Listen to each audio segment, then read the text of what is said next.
Top of the day, top of the morning to you all, or the afternoon, whenever you actually review this video. But we are actually in week 6, computer science, 1 intro to Python programming, periods 3 and 7.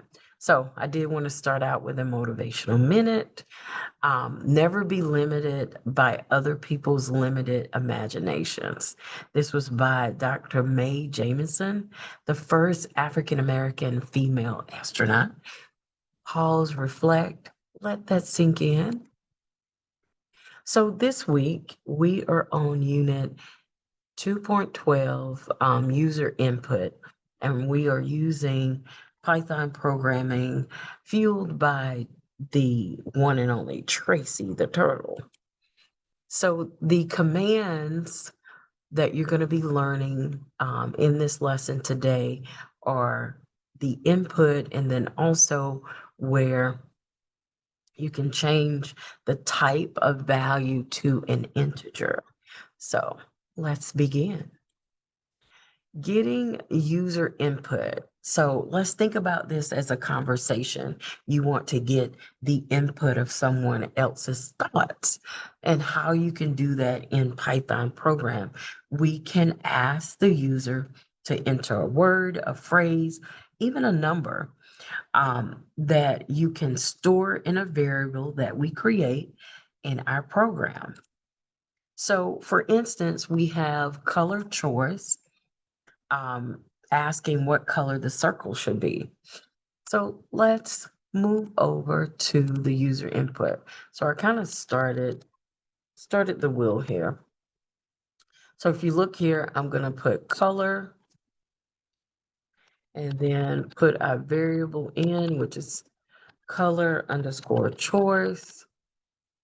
And I think what we're going to do, we're going to make this circle. It has 50, but I'm a adventure out a little bit. I'm actually going to make it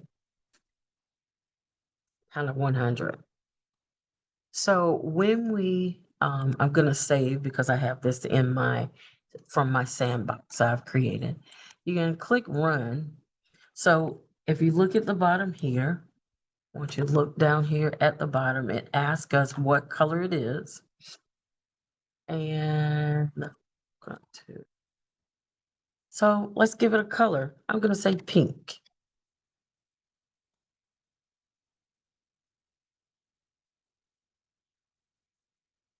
All right, so let's type that in, pink.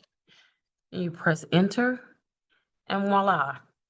We've given it an input of what color should the circle be. And you can play around with that. Again, I did it 100. I do it as our example as well with 50. Please notice that, all right, I'm going to say purple. Perfect. So essentially, for the input, we have to make sure that we make that variable. The words that the user enters becomes what we like to call the argument or the answer, if you may. And changing user input to a number. So in order to do that, we would use the int, which stands for an integer or a number. So again, you would put int in front of the first parentheses there. And then this is how it would look. So you would have radius underscore value equals int. You want to make sure, I always want to make sure we look at the parentheses here. Make sure you have the set of parentheses. And then another tip is your quotation marks as well. And make sure you have a question and you do have a little space there.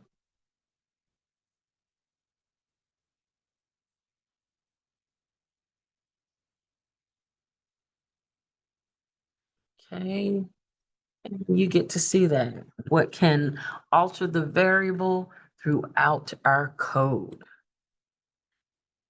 Again, in this case, what is the radius of the circle? It was 40. That was the input that we have. Now, there is an example that you will be completing, which is color coordinated to increase the length. Now, you will look at this. This is an assignment that you've had previously. Now we're just adding on to it to add that user input. Now, you are using your student tracker.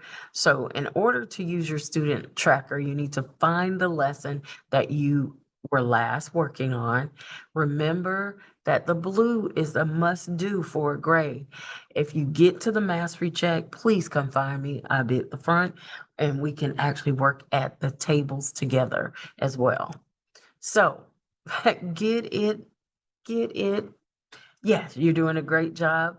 If you are here, remember these are the must-dos and then the recommended for learning, and you have to come see me for the mastery checks. And remember that mastery check is your coding rubric. Happy coding, and don't forget to complete your exit ticket to get on out of here. Okay? Have a wonderful day. Again, user input is the buzzword for programming today.